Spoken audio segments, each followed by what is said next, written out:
Attention! Michael's Wednesday Game Day rants are not reviews, and they may contain spoilers. You have been warned. Ever want a game that can take you away from all the stresses and pressures of the world? A game which blends light puzzles and platforming to offer just enough challenge that you're aware that you're playing a game, but you're not frustrated by playing it? A game that exudes mellow vibes while still having a sprinkling of melancholy thrown in for good measure? Well, you're in luck, my friend, because they made a game like this, and it's called Klonoa Phantasy Reverie series. I'm Michael, and it's Wednesday, so that means it must be game day. Let the game rant begin. Klonoa Phantasy Reverie series is actually a collection of two Klonoa games: Klonoa Door to the Phantomile and Klonoa 2 Latuna's Veil. Both are remastered and touched up for modern day systems, and they add an artistic consistency between the two titles. Anyone who's ever played the original Klonoa 2 on PlayStation 2 back in the day will remember that Klonoa, as well as several of the characters, had thick black outlines to give it a more cel shaded look. These touches are gone, but honestly I hardly even noticed when I started playing the collection. Sure, I noted in the back of my mind that something was different, but it didn't seem off, and it was certainly not off putting. The more I played the titles, the more the look grew on me. But let's get back and talk about the collection itself. It has Klonoa Door to the Phantomile, which originally came out on the PlayStation 1, and then it was available digitally on the PlayStation 3, PlayStation Portable, and PlayStation Vita via the PSN network. I knew of the game's existence back in the PlayStation 1 era, but I never got a chance to play it. And then later, when I did pick it up digitally, I never really got into the first game. Contrast that with Latuna's Veil, the second game. That was a day one purchase for me when the PlayStation 2 version came out. And I played the heck out of it. I loved it. I loved the art style. I loved the action in it and the story. So then, cut to 2008, the Wii had a remake of the original Klonoa. And I was very stoked about that. But it was kind of rare, and I believe it was only in GameStop. I wasn't able to get that one, and at the time, I had I didn't have a Wii. I sold my Wii and got something else instead. So I never picked it up. So now, bring it forward to today, 2022, and I hear that it's coming out as a collection, both games. So what do? Well, you might think I'm foolish, but I actually went and bought the game for Series X. And I bought the game for the Switch. And I bought the game for Steam. Yeah, I know it's crazy. I went a little bit overboard, but I do not regret my purchases at all.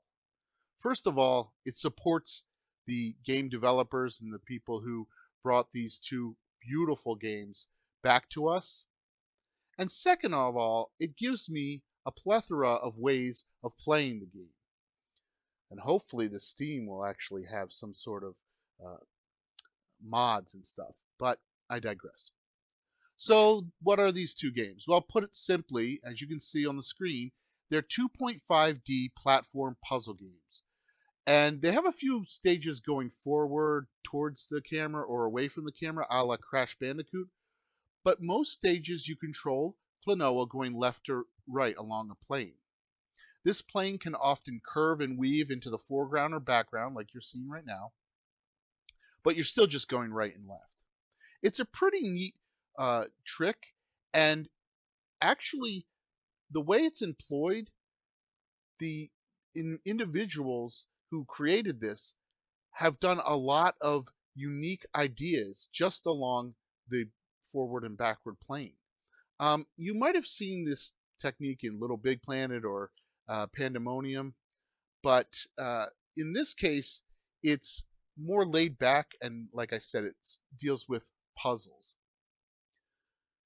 So on paper, you might think that this is a limitation, but the stages are so varied and they have so much depth that you wouldn't otherwise get this kind of gameplay in a 3D game or a 2D game. So it has the consistency of a 2D platformer a la Mario, the original ones, but it also has this kind of um, ability to see the depth of field, see things in the foreground or the background, and being able to move to those levels. So it's kind of a neat thing. So how do these games play? Well, they play amazingly well. The movement and control is tight. The camera is solid. It occasionally zooms in and out to create an epic feel. And the level design is masterful. There's so many hidden tricks and different avenues you can go. You think there was only one way to pass a level, and then you find another one. Like right here, I'm just doing something that's just a side path. Um, it's optional. You don't have to do it. So um, the other thing I wanted to point out is the difficulty is a very smooth ramp up. These first few levels, I'm just fooling around and stuff, uh, but it does get more challenging, and you really do have to have your wits about you. Not only are the puzzles, etc., are more challenging, but also the enemies and the variety of enemy types are challenging. One thing to note is you only have two actions.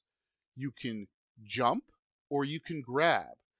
As you can see, when you grab an enemy, you can throw them and it unlocks things once you throw them. You can either defeat an enemy or you can double jump, which is coming up right now. You'll see a double jump.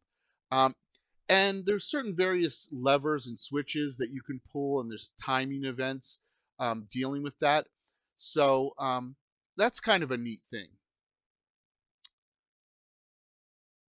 So they're not super easy, but they are casually easy with a steady pace, to which they eventually do become more and more challenging. And if you want to get everything and you're a completionist, you definitely will have to challenge yourself.